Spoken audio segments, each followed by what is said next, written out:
বাবা চিনবে না, সন্তান কাউকে চিনবে না, কাউকে চিনবে না সেই দিন। আল্লাহর নবী বলেন 2 নম্বরে হলো মানুষ যখন ফুলচিরাতির ফুল পার হওয়ার জন্য যাবে, ওই সময়ের মধ্যে কেউ কাউকে চিনবে না। সবাই শুধু চিন্তা করবে কিভাবে ফুলচিরাত পার হবে, কিভাবে ফুলচিরাত পার হবে। এ বন্ধু, এ আমার বাবারা, এই যুবক ভাইয়েরা, আল্লাহর নবী বলেন 3 নাম্বার হলো হাসরের মাঠে যখন মানুষ দাঁড়াইয়া যাবে, মানুষ বড় চিন্তা করবে, বড় টেনশন করবে, তার ডাইন হাতে আমল নামা দিবে নাকি পিছন দিক দিয়ে বাম হাতে আমল নামা দিবে, এই চিন্তায় সবাই মগ্ন হয়ে যাবে। বাবারে, দুনিয়ায় যে সন্তান ছাড়া আপনার ভালো লাগছে না, যে বন্ধু ছাড়া আপনার ভালো লাগছে না, আজকে যে বন্ধুর পাল্লাই পড়ে আজকে মাহফিলে না বসে আপনি ঘুরতেছেন, যে বন্ধবের পাল্লাই পড়ে আপনি ওয়াজের মঞ্চে না যাইয়া গানের মঞ্চে যান। আমার দেশের কত মানুষ আছে গানের মধ্যে যাইয়া নাচানাচি করে। এই প্যান্ডেলটা যদি আজকে ওয়াজের প্যান্ডেল না হয়ে গানের প্যান্ডেল হইতো, আমার মনে হয় এখানে জায়গা দেওয়ার ক্ষমতা আমরার কারো ছিল না, ঠিক কিনা বলুন? কিন্তু গান হইলে হেন ভাল লাগে, এখানে ভাল লাগে। দেখবেন বেফরদা নারী আইসা গান গাইতেছে একটা, এশকের বাহাতি জানায়া দাও দয়াল আমার অন্তরে, কিন্তু এর পর্দার খবর নাই। কথা কিন্তু বাস্তব মানতে হবে আপনাকে। একটা নূরের বাহাতি জানায়া দাও মুর্শিদা আমার অন্তরে, এশকের বাতি নূরের বাতি তার কলবের মধ্যে কেমনে জারি হইব? তুমি রূপ দেখাইয়া মানুষকে, তুমি রূপ দেখাইয়া তুমি নাচানাচি কইরা আল্লাহর রহমতের আশা করো। আল্লাহর কুদার কসম করে বলে যায়, যারা আল্লাহ নাচানাচি করে পাল্লা পাল্লি করে এমন ভাবে অসামাজিক কাজ করে আল্লাহ পাওয়ার আশা করো, জীবন চলে যাবে, আল্লাহ পাইবা না, ঠিক কিনা বলুন? অনেক যুবক আবার কোনো কষ্ট হইতেছে, কইতাছে যে হুজুর আমরার বিরুদ্ধে কথা বলে। ও যুবক, মনে রাখবা তোমার আমলটা কিন্তু আল্লাহর কাছে বড় পছন্দ। আল্লাহকে একটা সেজদা করছো, একটা সেজদা আল্লাহ 70টা সেজদার সওয়াব আমল নামায় দিয়ে দিবে। কি মনে করো তুমি? তোমার রক্তটা যে আল্লাহকে ডাক দাও, আল্লাহ বলে আল্লাহকে একটা ডাক দিলে আল্লাহ তাআলা রাব্বুল আলামিন কই, এ ফেরেশতারা তাকাইয়া দেখ, আমার এই যুবক আমি আল্লাহকে আল্লাহ বলে ডাক দিছে, আমি আল্লাহ তাআলা রাব্বুল আলামিন এই যুবককে ডাকে আমি আল্লাহ 70 বার সাড়া দিই। এ যুবক ভাই, হাত তুলে আল্লাহকে ডাক দাও, আল্লাহ। জোরে বলেন আল্লাহ, আরো জোরে বলেন ইয়া রাসূলুল্লাহ। আল্লাহকে ডাক দিলে ভাই কষ্ট হয়, মুনাফিকদের অন্তর কাঁপবে, বেঈমানদের অন্তর কাঁপবে। বেঈমানরা, কাফেররা, ইহুদি নাসারা যখন আল্লাহ আল্লাহ আল্লাহ ডাক দেয় তাদের অন্তরে কম্পন শুরু হয়ে যায়। কেননা মুসলমানদের আল্লাহু আকবারের ডাকের দাম আছে না নাই? এই জন্য মাওয়াজিরা, আমার যুবক ভাইরা, মনে আছে মালিক ইবনে দিনারের কথা? মালিক ইবনে দিনার রাদিয়াল্লাহু তাআলা আনহু, বাবারে আমি যেই কথা বলেছিলাম, হাসরের মাঠে যখন কায়েম হয়ে যাবে, বাম হাতে কি তার আমল নামা দিবে নাকি ডাইন হাতে আমল নামা দিবে? মানুষ বড় টেনশন হবে সেই দিন। খায় কারোর কথা মনে রাখবে না, আদরের সন্তানের কথা মনে রাখবে না, মার কথা মনে রাখবে না, বিবির কথা মনে রাখবে না, স্বামীর কথা মনে রাখবে না, কারো কথা সেদিন মনে থাকবে না। শুধু একটাই চিন্তা, আল্লাহ কি আমার ডাইন হাতে আমল নামা দিবে নাকি পিছন দিক দিয়া বাম হাতে আমার আমল নামাটা দিবে? আল্লাহর নবী বলেন এই 3টা জায়গায় মানুষ বড় পেরেশান হয়ে যাবে। ওরে বাবা, দুনিয়া দুনিয়া দুনিয়া করে তুমি পাগল হয়ে গেছো, আখিরাত ভুলে গেছো, আল্লাহকে ভুলে গেছো। বাবারে, দ্বন্দ্ব, আজকে টাকা আছে টাকার গরমে কথা বলে, আজকে সম্পদ আছে সম্পদের কথা বলে, আজকে তোমার ক্ষমতার জোর আছে ক্ষমতার জোরে কথা বলে, আজকে মানুষ মানুষকে চিনে না। বলেন তো আজকে মানুষ হইয়া আমরা কি মানুষের কাজ করতে পারছি কি পারছি না? আরে নবী না চিনিলাম কি যে ভুল করিলাম, নবী না চিনিলাম কি যে ভুল করিলাম, শেষ করিলাম জিন্দিগি মানুষ হইয়া, ববেতে আইয়া বলো মানুষের করলাম কি? কি করছি মানুষ? আজকে এখনো পর্যন্ত আমরা টুপি মাথায় দেই নাই, আমরা কি করলাম মানুষের, এখনো অন্যের হক আমরা নষ্ট করি। কথা ঠিক না বেঠিক? আমরা কি করলাম মানুষ হয়ে? মালিক ইবনে দিনার ডেকে বলেন, এ পৃথিবীর মানুষ, আমার ছোট্ট মেয়েটা যখন সাপটাকে সরাইয়া দিল, আমার ছোট্ট মেয়েটা সাপটাকে যখন সরাইয়া দিল, সাপটা চলে গেল। আমার মেয়েটা আমার কুলের মধ্যে বসে আছে। মেয়েটা আমাকে ডেকে ডেকে বলে, আব্বু এখনো কি সময় হয় না আব্বু আপনি মত্রা ছাড়তেন? আব্বু এখনো কি মনে হয় আল্লাহকে ডাকতেন? এখনই কি মনে হয় না আব্বু আপনি আল্লাহর রাস্তায় আসতেন? এখনই কি মনে হয় না আপনি নামাজ পড়তেন? ছোট্ট মেয়েটা যখন এই কথা বলতেছিল, মালিক ইবনে দিনার ডেকে বলে, আম্মু মাগো 3 মাস হয়ে গেল তুমি আমার কুল থেকে বিদায় হয়ে গেছো। ছোট্ট মেয়েটা এই কথা শুনে মালিক ইবনে দিনার ডেকে বলেন, আরে পৃথিবীর মানুষ, আমার মেয়েটা যখন এই কথা বলল, আমি মেয়েটাকে জিজ্ঞাসা করলাম, আম্মু ও আম্মু আপনার কাছে জানতে চাই, মাগো এই সাপটা আমাকে এমন ভাবে দৌড়াচ্ছে, এই সাপটা কেন আমাকে এমন ভাবে দৌড়াচ্ছে? কয় আব্বু আপনি যে আমল করেন নাই, আল্লাহকে সন্তুষ্টি করেন নাই, এই জন্য এই সাপটা আপনাকে তাড়া করতেছে। বাবারে, যদি আল্লাহর ওই বিষাক্ত সাপ থেকে যদি আপনাকে বাঁচতে হয়, তাহলে আল্লাহর ইবাদতের দরকার আছে না নাই?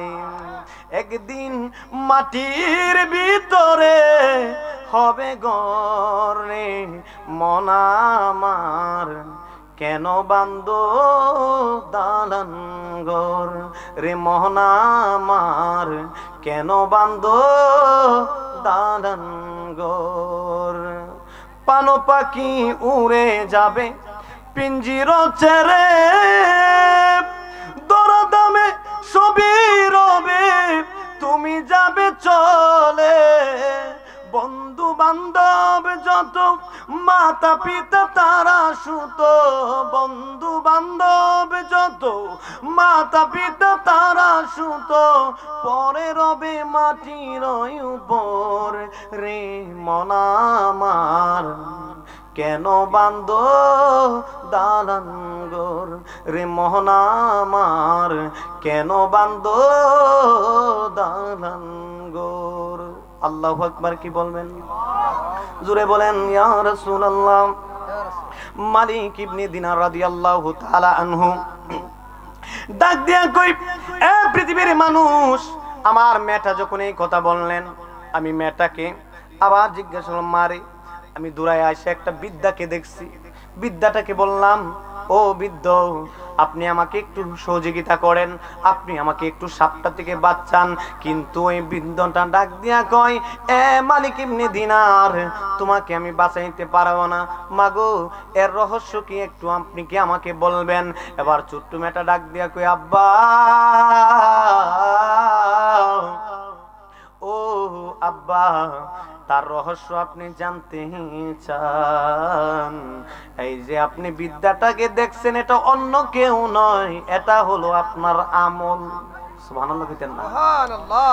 আব্বা গো, আপনি যে আল্লাহকে ডাকলেন না, আপনি যে নামাজ পড়লেন না, আপনি কি রোজা রাখলেন না, আপনি কদরের রাত্রে মদ্যপান করলেন, বরাতের রাত্রে মদ্যপান করলেন, ও আব্বা আল্লাহকে না ডাকার কারণে আপনার আমলকে আপনি বৃদ্ধ বানায়া ফেলাইছেন। যুবক ভাই, ও যুবক ভাই, আজকে তো আপনি আমল করলেন না, আল্লাহকে ডাকলেন না, আপনার আমলটা নষ্ট, একদিন শেষ হয়ে যাইতে পারে। কখন যে কার মরণ আসে কেউ বলতে পারবে না। একদিন আমার নাম মসজিদের মধ্যে এলান হবে, একদিন আমার নাম লাশ হয়ে যাবে, আমি শুয়ে থাকবো, এমন ভাবে মাহফিল চলবে। সূর্য একদিন ওই পূর্ব আকাশে উঠবে, পশ্চিম আকাশে সূর্য তো একদিন ডুবে যাবে, চন্দ্র উঠবে, শীত আসবে, গরমও আসবে, বন্ধু থাকবে, বান্ধব থাকবে, সব কিছুই থাকবে, কিন্তু একদিন আমি থাকবো না। 1000 কোটি টাকা দিয়ে কি লাভ হবে বলেন তো? 1000 কোটি টাকা আপনার পকেটে কি কাফনের মধ্যে কি পকেট বানাইয়া দিয়া দিবনি? না। কথা বলেন, দিবেনি? তে কি লাভ টাকা দি? কি দিন সম্পদ দি? 2 দিনের সম্পদ, 2 দিনের টাকার জন্য আপনি আখিরাতকে হারাইছেন। কোটি টাকা পকেট বইরা নিবা তুমি সঙ্গে ময়রা, কিনতে জান্নাতের টিকে এমন জামা পরাইবে যেই জামার নাই পকেটে, এমন জামা পরাইবে যেই জামার নাই পকেট। কেউ পকেট বানাই দিব? হ্যাঁ, পকেট বানাই দিব না, কাফন দিয়ে দিবে, যাও তোমার শেষ বিদায়, গোসল করাই দিব, জীবনের শেষ গোসল। বাবাজিরা আমার, মালিক ইবনে দিনার ডেকে বলেন, এ পৃথিবীর মানুষ, আমার ছোট্ট মেয়েটা যখন আমাকে কথা বললেন, আমি ছোট্ট মেয়েটার কথা শুনে বড় আশ্চর্য হয়ে গেল, আমার জীবনটা পরিবর্তন হয়ে গেল। বাবারে, ও আমার বন্ধু, বাবাজিরা, জীবন পরিবর্তন করতে হবে, আল্লাহর রাস্তায় আপনাকে আসতে হবে, আল্লাহর রাস্তায় আপনাকে আসতে হবে। আল্লাহকে আপনি চিনে কবরের মধ্যে যাইতে হবে। যদি আল্লাহকে চিনে কবরে না যান, তাহলে আপনার কি উপায় হবে? আখিরাতে কি জবাব দিবেন? কবরের মধ্যে কি জবাব দিবেন? হাসরে কি জবাব দিবেন? যদি বলেন কবরের মধ্যে যাইয়া মুনকার নাকির যখন ফেরেশতা প্রশ্ন করব, সেদিন আপনি বলেন আমি হইলাম চেয়ারম্যানের লোক, বাড়ি কি একটা কম দিব না বেশি? কেউ কথা কনা করে? যদি কইন আমি মেম্বারের লোক, এদিন মনে মাফ করে দিব না? হ্যাঁ, না না, চেয়ারম্যানের লোক কইলে মাফ করে দিব না, এমপির লোক কইলে মাফ করবো নি না, মন্ত্রীর লোক কইলে মাফ করবো নি না, মাফ নাই রে বাবা, সেই দিন মাফ নাই। সেই দিন কবরের মধ্যে যাও, আটকাইলা ফেরেশতা আছে, দিব তোমার এমন বাড়ি 40 হাত মাটির নিচে আর ঢুকাইব, আবার বাহির করব, দুই পাশের মাটি তোমার এমন ভাবে চাপ দিব, তোমার মায়ের দুধ যে তুমি পান করছো, ওই দুধ তোমার নাক দিয়ে বের হবে, মুখ দিয়ে বের হবে। বাবারে, মাটির উপরে তাইক্কা তুমি মানুষকে টকাইছো, মাটির উপরে তাইক্কা তুমি অন্যের হক নষ্ট করছো, মাটির উপরে তাইক্কা তুমি মানুষের মনে কষ্ট দিছো।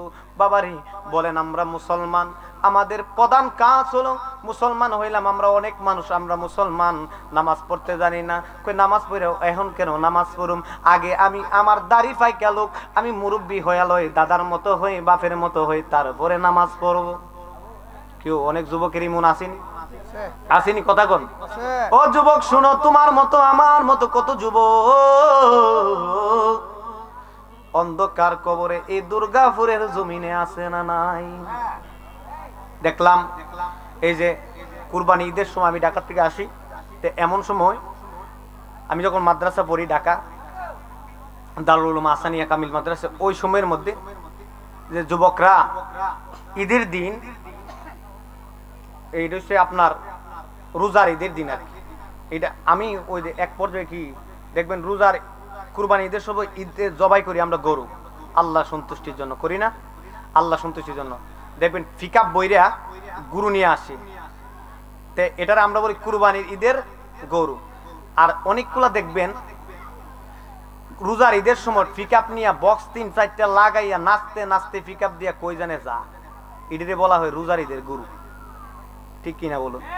রোজার ঈদের গরু। তা আমি আসতেছি, আমাদের গাড়িটার ওভারটেক কইরা তারা একটু সামনে গেছে, আর এটার মধ্যে গান লাগাইছে কি জানে, হিন্দি গান, জিস বাড়ি মাস্তে মাস্তে তুম জিস বাড়ি মাস, গান লাগাইছে, এমন গান লাগাইছে, নাচ নাচ কি আরম্ভ। তা আমি দেখলাম কিছুক্ষণ যাওয়ার পরে গাড়িটা আস্তে করে নাচতে নাচতে দাইনাত গেছে। তখন ভালো হয়েছে না খারাপ হয়েছে? যদি তোমরা না জিস বাড়িয়ে মাস্তে মাস্তে না লাগাইতা, তাহলে তো নাচতে নাচতে গাড়িটার দাইনাত যাইতো না। হ্যাঁ, যাইতো না, গাড়ি এটা দাইনাত যাইতো না, কিন্তু লাগাইছে জিস বাড়িয়ে নাচতে না মাস্তে মাস্তে, এর জন্য গাড়িও গেছে দাইনাত নাচতে নাচতে। এখন কেমন হয়েছে? ভালো কাজ করবেন, ভালো প্রতিদান দিবে কে? কথা বলুন, কে দিবে?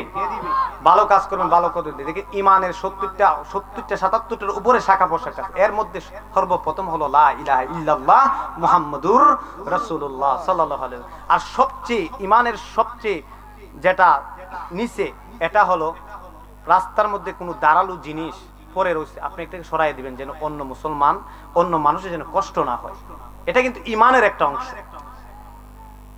হাসরের মাঠে বলবেন আপনি কত টাকার সম্পদ, আপনার কটা বাড়ি আছে, কয়টা গাড়ি আছে, আপনার কে, আপনি কোন জামাতের লোক, আপনি কি আলে হাদিসের লোক, নাকি জামাতের লোক, নাকি সুন্নি জামাতের লোক, নাকি কওমি জামাতের লোক, আপনাকে বলবে না। আপনাকে কবরের মধ্যে আল্লাহর নবী বলেন আউয়ালু, সর্বপ্রথম হিসাব নিবে। কিসের হিসাব? আল্লাহ নবী বলতেছেন আউয়ালু মা ইউহাসাবু বিহিল আবদি ইয়াউমাল কিয়ামাতিস সালাত। হাসরের ময়দানে সর্বপ্রথম হিসাব নিবে বান্দা, তুমি কয় রাকাত নামাজ পড়ছো। ফজরের আযান দেয়, আসসালাতু খায়রুম মিনান নাওম।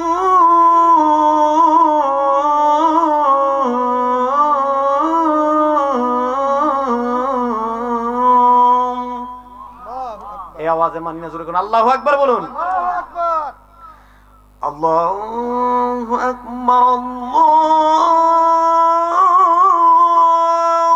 আকবার। আযান দিচ্ছে আর সে সারা রাত মোবাইল টিপিয়া, আর কিছু বলাম তো আছে সারাটা দিন আর রাত দেখবেন হাতের এন একটা মোজা লাগাইছে, এন একটা মোজা লাগে, TET TET TET TET free fire খেলে। আছে না নাই? কথা বলেন আছে না নাই? আজান দিলে আজানের খবর নাই। আবার কয়েকটি দেখবেন মা হেডফোন লাগায় সারা রাত গান শুনতেছে, গান ছবি দেখিয়া ফজর আজান দিছে সে ঘুমায়। মা যদি গিয়া ডাক দে, মাকে যদি ডাক দে, অনেক গার্জিয়ানেরও দোষ আছে। কেমন দোষ? গার্জিয়ান হিসেবে তোমার দায়িত্ব ছিল তোমার ছেলেটা যখন 7 বছর হয়েছে তাকে নামাজের জন্য তাগিদ দাও। আর দ্বিতীয় নাম্বার হলো তোমার ছেলেটা 12 বছর হয়েছে, তাহলে তার উপরে লাঠি চার্জ করো নামাজ পড়ার জন্য। কিন্তু মা রাখ তাক দে, আমার ফুলাটা সারাটা দিন গান, সারাটা রাত গান হয়েছে, ফজরের টাইম হয়েছে, তাক দে দায়িত্ব না, ফুলাটা ঘুমাক দে। কথা ঠিক না বেঠিক? কথা বলুন ঠিক না বেঠিক? আমার ফুলাটা ঘুমাক দে, ফুলাটার জীবনটা নষ্ট করে। গার্জিয়ান মা বোনেরা আপনারা সাবধান, ছেলেদেরকে নামাজের জন্য তাগিদ দেন, রোজার জন্য তাগিদ দেন। মাহে রমজান আসলে তাদেরকে আপনি রোজার জন্য তাগিদ দেন, রোজা রাখবে। দেখেন রোজা যারা রাখে তাদের কি শরীরের স্বাস্থ্য কমে যায়? হ্যাঁ, শরীরের ওজন কমে যায় না রে বাবা। রোজা রাখলে আল্লাহ তার গুনার বোঝাটারে হালকা করে দেন। সুবহানাল্লাহ কইতেন না? আল্লাহ তার গুনার বোঝা হালকা করে দেন। শীতকাল আসছে, ফজরের টাইমে মসজিদে যাওয়ার পরে উযু করতে যাওয়ার পরে যারা নামাজ পড়ে, ইমাম সাহেব আছে আমার ভাই, ইমাম সাহেব হুজুর, যখন আপনি নামাজের জন্য যান ওযুটা বানাইতে হয়, ওযু বানাইতে হয়, ওযু বানাইতে হয়। ওযু যখন বানান আপনি হাত ধুতো করেন, মুখ ধুতো করেন। যারা নামাজি তারা কোনোদিন শীতকে পরোয়া করে না। পৃথিবীর সবকিছু শীতের কাছে হার মানে, কিন্তু একটা নামাজের কাছে শীত হার মানে। আল্লাহ কই বান্দা ও ফেরেশতারা তোরা সাক্ষী হয়ে যা, আমার বান্দাটা আমার বই অন্তরের মধ্যে রাইখা আমি আল্লাহকে সন্তুষ্টি করার জন্য দেখ দেখ ওযু বানাইতেছে প্রচন্ড ঠান্ডার মধ্যে। ও ফেরেশতারা রে, তোরা সাক্ষী হয়ে যা, আমি আল্লাহ তার জীবনের গুনাহগুলি মাফ করে দিব। যখন বান্দা হাত ধোয় হাতের গুনাহ মাফ হয়ে যায়, যখন বান্দা পা ধোয় পায়ের গুনাহ মাফ হয়ে যায়, যখন বান্দা মাথা মাসা করে বান্দার শরীরের গুনাহগুলো মাফ হয়ে যায়। কেমনে জানেন নি রে বাবা? একদিন হযরত ইমাম আবু হানিফা রাহমাতুল্লাহি আলাই, ইনি এমন একজন মাযহাবের ইমাম, যিনি মাযহাবের ইমাম ছিলেন আমাদের ইমাম, ইমাম আবু হানিফা রাহমাতুল্লাহি আলাই। উনির জমানার মধ্যে উনি একদিন নামাজ, আসরের নামাজের পরে উনি একদিন মসজিদের আসর নামাজের সময় একদিন দাঁড়ায়া রয়েছে মসজিদের বারিন্দার কাছে।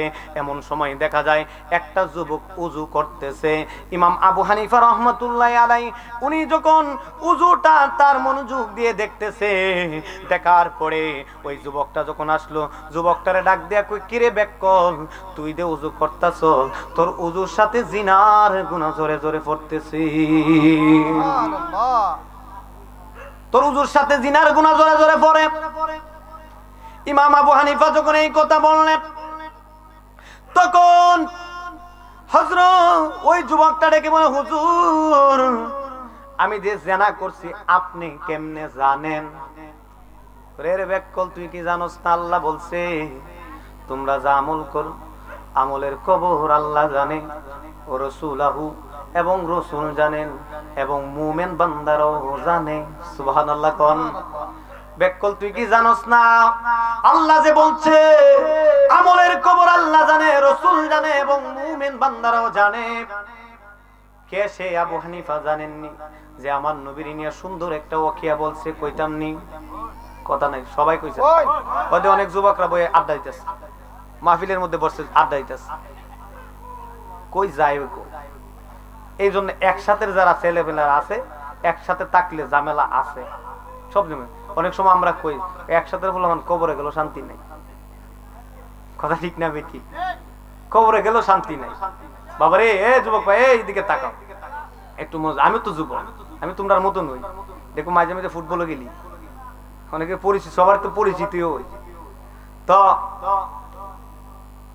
আমি সবার সাথে মিলেমিশে থাকার চেষ্টা করি, কারণ হয়তো আমি বাহিরে এই এলাকার চাইতে আমাদের ধর্মগড় ইউনিয়নের পরে হয়তো আমি অনেক অনেক মানুষের কাছে অনেক কিছু, কিন্তু আপনাদের কাছে আমি আপনাদেরই সন্তান, ঠিক না বেঠিক? আমি আপনাদেরই সন্তান। তো এই জন্য বলতেছি, ইমাম আবু হানিফা রাহমাতুল্লাহ আমার নবীর নিয়ে সুন্দর একটা ওয়াকিয়া লিখছে, কইতাম নি? এই আওয়াজটা হইছে না, আওয়াজে মনে হয় না। আপনারা কি দেখবেন চেয়ারম্যানের নির্বাচন হইলে গলাওয়ালা ফাটাইলেন এক কাপ চা আর বিস্কুটের লেগে? তা আল্লাহর মাহফিলে বসছেন, আল্লাহর রাসূল সাল্লাল্লাহু আলাইহি ওয়াসাল্লামের গুণগানের মাহফিলে বসছেন, কথা বলেন কইতাম নিও জোরে এখন কইতাম নি? দয়াল নবী রওজা তোমার রহমতের ডল যেন নেমেছে, আমার হৃদয় নবী খুঁজেছে, আমার হৃদয় নবী খুঁজেছে। এখন দেখেন আল্লাহ কই, বন্ধুর খুশিতে খুশি আমি আল্লাহ পরওয়ার, বন্ধুর কারণে আমি সাজাইলাম সংসার। আল্লাহু আকবার, আরো জোরে বলেন ইয়া রাসূলুল্লাহ। এই পৃথিবী সাজাইছে আমার নবীর জন্য, যেই নবীরে না বানাইলে আল্লাহ আসমান বানাইতো না, জমিন বানাইতো না, লৌহ বানাইতো না, আরশ বানাইতো না, কুরসি বানাইতো না রে বাবা। যেই নবীর উম্মত হওয়ার জন্য বাবা আদম কেঁদেছে, বাবা ঈসা কেঁদেছে, আমাদের নবী মুসা কেঁদেছে, ইব্রাহিম খলিলুল্লাহ কেঁদেছে, ঈসা রুহুল্লাহ কেঁদেছে, ইয়াহিয়া ইয়াহিয়া রাসূল কেঁদেছে এবং ইউনূস আলাইহিস সালাম কেঁদেছে। আল্লাহর পয়গম্বর সব পয়গম্বর কাছে নবীর উম্মত হওয়ার জন্য কোনো দরখাস্ত লাগে নাই, ডকুমেন্ট লাগে নাই, কোনো চিঠি লাগে নাই, কানতে হয় নাই। বিনা ডকুমেন্টে আল্লাহ ওই নবীর উম্মত হিসেবে কবুল করেছে। এই জন্য আমরা খুশি নাকি বেজার? জোরে বলেন খুশি নাকি বেজার? নবীর কদম মেতে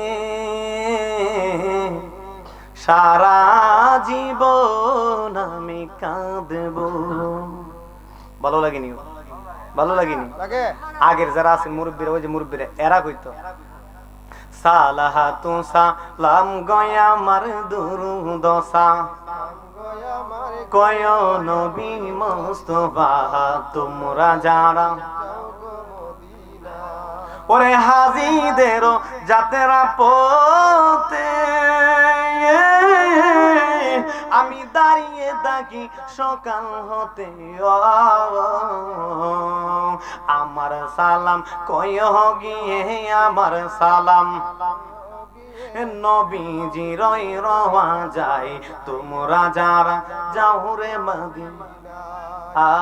সালাতু সালাম গয়া আমার দুরুদ নবী মুস্তাফা তোমরা যারা। এই মনে করেন না খালি শানবান গাইতেছি, শানবান গাওয়া হইলো আল্লাহ রসুলের সাহাবীদের সুন্নাত। সুবহানাল্লাহ বলেন না? আর শান রাসূলুল্লাহর শান গাওয়া হলো শোনা হইলো আল্লাহ রাসূলের সুন্নাত। সুবহানাল্লাহ কইতেন। আমরা গানও গাইতারি, শানও গাইতারি। এখন যে গান গাইলে আল্লাহ পাওয়া যায়, যে গানে রাসূল পাওয়া যায়, যে গান গাইলে মানুষের কবরের প্রতি মানুষের মনটা নরম হয়, ওই গান গাওয়া যায় আছে না নাই? আমরা কি অন্য গান গাইতেছি?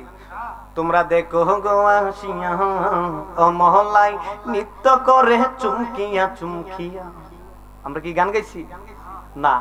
আমরা কিন্তু এই যে কণ্ঠটা আছে আমরা এটা দিয়ে কই, তোমরা দেখো গো আসিয়া মদিনাতে কান্দেন নবী উম্মতের লাগিয়া, তোমরা শুনো গো মন দিয়া মদিনাতে। কোনা করে জবানটা খুলে কোন আমার নবী শুনতেছে, জুড়ে বলুন, তোমরা শুনো গো মন দিয়া মদিনাতে। আওয়াজটা আরো জোরে হইব, প্যান্ডেল যেন এন্তিকা মাইকের আওয়াজ মনে এন্তিকা প্রায় দায়রাপুর পর্যন্ত শোনা যায়, আর আমনের আওয়াজটা যেন এন্তিকা দায়রাপুর না যায় খরচপুর বাজার পর্যন্ত যেন যায়, এমন পর্যন্ত। এমন কেউ কোনো পুলিশ এসে ধরবো এমন বই আছে? বই আছে? বই নাই।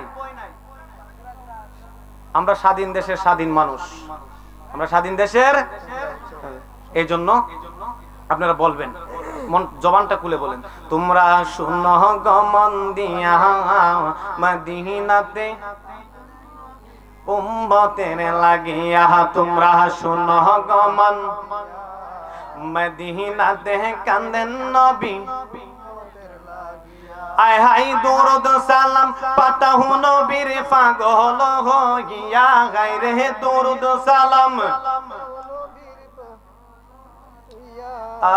মদিনাতে কান্দেন নবী। এ আত্রা উঠাইয়া উঠাইয়া জোরে জোরে আত্রা উঠান, আত্রা উঠান, সবাই হাত উঠান, হাতরা উঠাইয়া আল্লাহ আল্লাহ রাসূলকে সাক্ষী রেখে মদিনার নবী দেখতেছিনি, দেখতেছিনি, এই বিশ্বাস আসেনি বাবা রে। জানলাম এটার নাম ঈমান না, মানলাম এটার নাম হইলো ঈমান, ঠিক কিনা বলুন? আমরা মানতে, আমরা মানবো, আমরা মানি যে আল্লাহ রাসূল দেখতেছে, এই ক্ষমতা দিয়েছেন কে? আল্লাহ। আল্লাহ রাসূল সাল্লাল্লাহু আলাইহি সাল্লাম মিশকাত শরীফের 5738 নম্বর হাদিসের মধ্যে বলেন, আন সাহাবান রাদিয়াল্লাহু তাআলা আনহু থেকে হাদিসটি বর্ণনা করলেন। মুসলিম শরীফের হাদিস, মুসলিম শরীফ হাদিস হলো, মুসলিম শরীফ হলো সিয়াসিত্তার কিতাব, এবং যেটাকে গ্রহণযোগ্য কিতাব। এই কিতাবের মধ্যে আল্লাহর নবী বলতেছেন, শোনো পৃথিবীর মানুষ, তোমরা যা করো মাগরিব থেকে মাশরিক পর্যন্ত, পৃথিবীর এক স্থান হতে অন্য স্থান পর্যন্ত যা কিছু করো, করতেছো এবং করবে, কিয়ামত পর্যন্ত যা ঘটবে সব কিছুর আল্লাহ আমাকে দেখাইছে। কেমন ভাবে দেখাইছে? যেমন আমার হাতের তালুটাকে আমি দেখতে পাই। সুবহানাল্লাহ বলুন। আল্লাহ দেখাই দিয়েছেন, আমার নবী দেখতেছে। জবানটা খুলে খুলে সবাই একটু সাক্ষী দিয়ে দেন, করছেন ইয়া রাসূলুল্লাহ, ইয়া রাসূলুল্লাহ। আওয়াজটা জোরে দিয়ে কোন আল্লাহু আকবার, আরো জোরে কোন ইয়া রাসূলুল্লাহ, ইয়া রাসূলুল্লাহ। মাশাআল্লাহ। যদিও আমরা মানুষ যেটুকু হয়, কিন্তু আমাদের আওয়াজটা বোঝা যায় যে না না আমরা নবী প্রেমিক, আল্লাহ প্রেমিক। কারণ যখন নবীর সাহাবীরা ঘোড়া নিয়ে দৌড়াইতেন যুদ্ধের ময়দানে, কাফেররা ঘোড়ার যে ফাওয়ের শব্দ শুনি, ফাওয়ের শব্দ হইনই তারা কত বাপরি মুসলমানরা আইতেছে। মুসলমানদের কি কিন্তু এখনো বই পাই, কিন্তু বই পাই না কেরা জানেননি, কারণ আমাদের মধ্যে একত্ব নাই। আমরা টেলাটিলি মেজে আছি। আমরা কি আছি? টেলাটিলি মেজে আছি। কে সুন্নি, কে ওহাবি, কে জামাতি, কে কওমি, কে লামাযাবি, এই টেলাটিলির মধ্যে আছি। যদি গোটা পৃথিবীর মুসলমান এক হয়ে যাইতো, আপনি তাকাইয়া দেখেন না, ফিলিস্তিনের মুসলমানরা খাইতে পায় নাই, এমন ভাবে পাত্রগুলা নিয়ে খানতেছে খাবারের জন্য, কিন্তু খাবারও পায় না। একটা ছোট্ট একটা বাচ্চাকে দেখলাম, অনেকে সোশ্যাল মিডিয়ার মধ্যে এই ভিডিওটা আপনারা দেখছেন। ছোট্ট একটা বাচ্চা, মাথা থেকে পাতা পর্যন্ত শুধু আঘাতের চিহ্ন, রক্ত প্রবাহিত হয়। বাচ্চাটাকে হসপিটালের মধ্যে স্যালাইন দিয়ে রাখছে। কত সুন্দর একটা ফুটফুটে একটা বাচ্চা, মুসলমানের বাচ্চা, আজকে আক্রমণে তারা দেখেন কত কষ্টের মধ্যে আছে। কত সন্তানের মা সন্তানের লাশ নিয়ে রাস্তায় রাস্তায় ঘুরে, কিন্তু তারা কাফন দেওয়ার মতো কোনো ক্ষমতা নাই। মুসলমান কি মনে করেছো আজকে ইহুদি নাসারারা ফিলিস্তিনের জমিনে আঘাত করতেছে, মনে করছো আমরা বাচ্চা গেছি বাংলাদেশের মানুষ? না রে না। দেখবেন আপনি গরুর যখন ক্ষেতের মধ্যে লাগলে দুইটা গরু লাগছে, আপনি মালিক দেখে ফেলাইছেন, গরুটাকে আপনি তাড়ানোর জন্য একটা লাঠি আপনি হাতের মধ্যে নিলেন। এই লাঠিটা নিয়ে আপনি একটা গরুকে তাড়া করলেন, দেখবেন আরেকটা গরু এমনি থেকে দৌড়াইতেছে, ঠিক কিনা বলুন? যখন গরুটা দৌড়াইতেছে তখন গরুরে আপনার প্রশ্ন করে, গরু রে আমি কো দৌড়াচ্ছি, তারে তুই কেন দৌড়াস? গুরুটা ডাক দিয়া কই, মানুষ রে তোরা ব্যাককল হইতে পারোস, আমি গুরু এত ব্যাককল না। আমি জানি আজকে আমার জাত ভাই গরুকে তুমি পিটানোর জন্য লাঠি নিয়ে দৌড়াইতেছো, কালকে যে আমার ফালানা আমি জানি। আমার ভাইকে পিটানোর পরে আর তারপরের সিরিয়ালটা আমার হবে, এটা আমি জানি। কিন্তু আমরা মুসলমান, ফিলিস্তিনের মুসলমান মাইরকা, আর সিরিয়ার মুসলমান মাইরকা, লেবাননের মুসলমান মাইরকা, ইরাকের মুসলমান মার কাচ্ছে, কিন্তু আমরা মুসলমান হয়ে আমরা চুপ করে থাকি।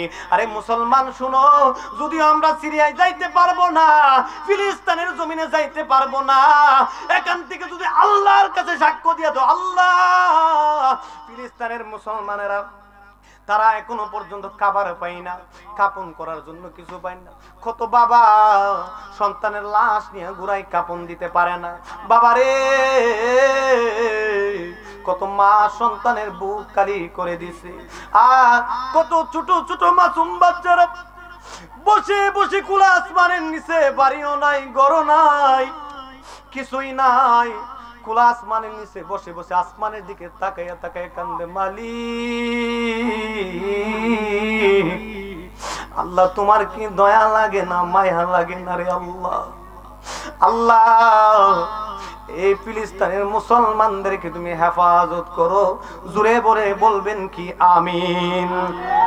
এরে মুসলমান, হিংসা বিদ্বেষ গুলা দূর করে দিয়ে একই প্যান্ডেলের নিচে যদি আজকে মুসলমান চলে আসতো, আমি মনে হয় শুধু ইসরায়েল কেন, যতটা কাফের ইহুদি নাসারা আছে, সব ইহুদি নাসারা বেঈমান গুলা মুসলমানদেরকে দেখে, মুসলমানদের টুপি, মুসলমানদের পাগড়ি, মুসলমানদের দাড়ি, মুসলমানদের তলোয়ার দেখে ইহুদি নাসারার কলিজা কেঁপে যাইতো। কথা বলুন ঠিক কিনা? মুসলমান কেন এখনো চুপ আছো? সময় আসছে লড়াই করার জন্য, শেষ জমানায় পড়ে আসছি, ঈমানকে রক্ষা করতে হবে। আমার রাসূলের জন্য, মদিনার নবীর জন্য যদি রাস্তায় নামতে হয়, জীবন দিতে হয়, তাহলে জীবন দিব। মুনাফিক বেঈমানের কাছে কোনোদিন মাথা নত করা যাবে না। আল্লাহর নবী বলেন গাজওয়াতুল হিন্দ, হিন্দুস্তানের যুদ্ধ, মুসলমানদের জন্য এটা একটা বড় যুদ্ধ হবে। হিন্দুস্তানে দেখেন তারা একটু পাগল হয়ে গেছে, মাথা উতা নষ্ট হয়ে গেছে, কেমন জানেননি? কিছুদিন আগে সারা পৃথিবীর মানুষ, গবেষকরা মাটির নিচে খনি পায়, গ্যাস পায়, খনিজ সম্পদ পায়, আর ভারতেরা মসজিদের নিচে তারা মূর্তি বলে পায়। কত বড় শয়তানের শয়তান! খাজা গরিবি নওয়াজের মাজারের নিচে বলে মূর্তি তারা আবেদন করছে। খাজা গরিবি নওয়াজ কেমন গরিবি নওয়াজ? যে গরিবি নওয়াজের কাছে, যিনি এক মুষ্টির মধ্যে তিনি যে সবগুলা পানি নিয়ে নিয়েছিলেন, এমন একজন তিনি, যার কাছে লক্ষ লক্ষ কাফির বেঈমানগুলা মুসলমান হয়েছে। উনি বাদশাহ আলমগীর একদিন সম্পর্ক, বাদশাহ আলমগীরের কাছে মানুষ গিয়ে বলতেছে, এ বাদশাহ আলমগীর, এই যে খাজা গরিবি নওয়াজের মাজার, এই মাজারটাকে ভেঙে দিতে হবে। কেন? মাজারটার মধ্যে আসলে খাজা গরিবি নওয়াজ নাই। আচ্ছা ঠিক আছে। সৈন্যবৈন্য নিয়ে তারা গেলেন, আমি শর্ট করে বলছি, স্বর্ণবর্ণ নিয়ে গেলেন, যদি খাজা গরিবি নওয়াজকে গিয়ে সালাম দিবে, যদি সালামের জবাব দে তাইলে মাজার থাকবে সত্য, আর যদি না দে তাহলে মিথ্যা, আমরা ভেঙে দিব। বাদশাহ আলমগীর খাজা গরিবি নওয়াজের দরবারে গেলেন। যাওয়ার পরে খাজা গরিবি নওয়াজ কিনে সালাম দিলেন, আসসালামু আলাইকুম ইয়া খাজা গরিবি নওয়াজ। সালাম দিলেন, কোনো জবাব আসে না। আবার সালাম দিলেন, আসসালামু আলাইকুম খাজা গরিবি নওয়াজ। সালামের কোনো জবাব আসে না। এবার বাদশাহ আলমগীর চিন্তা করলো, শেষবারের মতো আমি সালাম দিব, যদি সালামের জবাব না আসে তাহলে মাজারটাকে আমরা ভেঙে দেব। এবার তিনি তৃতীয়বারের মধ্যে আবার সালাম দিল। যখন সালাম দিল রে, ওই সময় খাজা গরিবে নওয়াজের ডান হাত মুবারকটা ওই মাজার থেকে উঠাইয়া দিছে। আল্লাহু আকবার! খাজা গরিবে নওয়াজের হাত মুবারকটা যখন উঠাইয়া দিল, বাদশাহ আলমগীর ডেকে বলে, ও খাজা গরিবে নওয়াজ, আপনাকে যখন প্রথম সালামটা দিলেন আপনি কেন জবাব দিলেন না? দ্বিতীয়বার সালাম দিলাম আপনি কেন জবাব দিলেন না? তৃতীয়বার যখন আবার সালাম দিলাম আপনি হাত উঠাইয়া দিলেন। খাজা গরিবে নওয়াজ, আপনি তো প্রথমবারের মধ্যে আপনি হাতটাকে উত্তোলন করতে পারতেন, কিন্তু আপনি কেন করেন নাই? এবার ডাক দিয়া কই, বাদশা আলমগীর, তুমি যখন আমাকে প্রথম সালামটা দিছো তখন আমি নবীজির রওজা মুবারকের সামনে ছিলাম। আল্লাহু আকবার, আল্লাহু আকবার। প্রথম যখন সালামটা দিছো আমি নবীজির রওজা মুবারকের সামনে আসলাম। দ্বিতীয়বার যখন সালামটা দিছলো তখন আমি নবীজির রওজা মুবারকের সামনে আসলাম। তৃতীয়বার যখন সালামটা দিছো যদি আমি জবাব না দিই তুমি তো মাজারটাকে ভেঙে দিবা। এই জন্য আমি খাজা গরিবে নওয়াজ, আমি এখনো মাজারও নাই, আমি মদিনা থেকে হাতরা মাজারে উঠাইয়া দিছি। আল্লাহু আকবার বলুন। আল্লাহর ওলিদের পাওয়ার আছে না নাই? জোরে কোন আছে না নাই? আজকে যদি কোনো বেঈমান বলে ওলি মানি না, আমি ওলি মানি না, তাইলে মস্ত হবে হে মস্ত বড় শয়তান। কথা কোন ঠিক না? ওলি আল্লাহ সত্য, কিন্তু আমরা বন্ডদেরকে সাপোর্ট করি। এই বন্ডদেরকে সাপোর্ট। মাজারে গিয়া সেজদার জায়গা নয়, মাজার হলো জিয়ারতের জায়গা। এখন যদি কেউ সেজদা করে এটা কি মাজারওয়ালার দোষ নাকি আমার দোষ? কথা বলেন, কার দোষ? মাজারে যদি কেউ গাঞ্জা খায় এটা কি মাজারের দোষ না আমার দোষ? আমার দোষ। এটা মাজারের মধ্যে চাপাইয়া দেওয়া যাবে না। মাজারে গিয়ে নেশা করলে এটা মাজারওয়ালার দোষ না, দোষ হলো আমাদের। যদি আমরা সচেতন করতে হই আমাদেরকে সচেতন হইতে হবে, কোনো আল্লাহর ওলিদের কোনো দোষ নাই। কথা কোন ঠিক না? আপনারা দেখছেন মুর্শিদপুর দরবার শরীফের মধ্যে গরু লই আইছে, ছাগল লই আইছে, ডেস্কি লই আইছে, বিরিয়ানি খাইতে পারে না দরবারের, কিন্তু বিরিয়ানি ডেস্কি লইয়া আইয়ে। এমন মুসলমানও আমাদের দেশে আছে, বিরিয়ানি খায় না, বিরিয়ানির ডেস্কি লইয়া। এখানে একটা মাজারও নাই, একটা দান বাক্সও নাই, কিন্তু অথচ নিয়ে আসছে। এটা কেমন মুসলমান? তারাও বড় পাগড়িওয়ালা, টুপিওয়ালা মানুষ, দাড়িওয়ালা মানুষ। চিনে যাইতে হবে। আল্লাহর নবী বলেন একটাই দল, এটা হলো আহলে সুন্নাত ওয়াল জামাত। কিসের এত দল? মুসলমানের কিসের এত দল? মুসলমানের তো দল একটাই, আমরা মুসলমান। আমাদের দল হলো একটা, আহলে সুন্নাত ওয়াল জামাত। নবীর পথ, আল্লাহর পথ, এটা ইহদিনাস সিরাতাল মুস্তাকিমের পথ, সহজ সরল সোজা পথ। এই পথে আমাদেরকে আসতে হবে। তো বাবাজিরা, আমি এই কথাটি বলেছিলাম, কবরে তো আমাদের সবাইকে যাইতে হবে। তো কবরে যাওয়ার আগে আমরা কবরে আমল করার দরকার আছে না? এই যে কইলাম মানুষগুলারে, অনেক মানুষ মার্কেটে ঘুরতেছে, দোকানপাটও, এখনো তাদের রঙের বাহানা শেষ হয়েছে না, এখনো তাদের রঙের বাহানা টিকছে না। এই যুবক শুনো, রঙের এই খেলা একদিন শেষ হয়ে যাবে। তোমার নিঃশ্বাসটা যখন চলে যাবে, সবাই দেহ আপন আপন, দেহ ময়রা, কেউই তোমার আপন না। সবাই তোমার আপন, কেউ আপন না। সবাই বলি আপন আপন, আপন আমার কেহ নাই। আপন যিনি তিনি হলেন সোনার মদিনায়। ঠিক কিনা বলুন? বাবারে কবরে আমার নবী, হাসরে ও নবী, মিজানে আমার নবী, ফুলসিরাতেও আমার নবী। নবী নবী নবী নবী করি, নবী সারা কোনো উপায় না।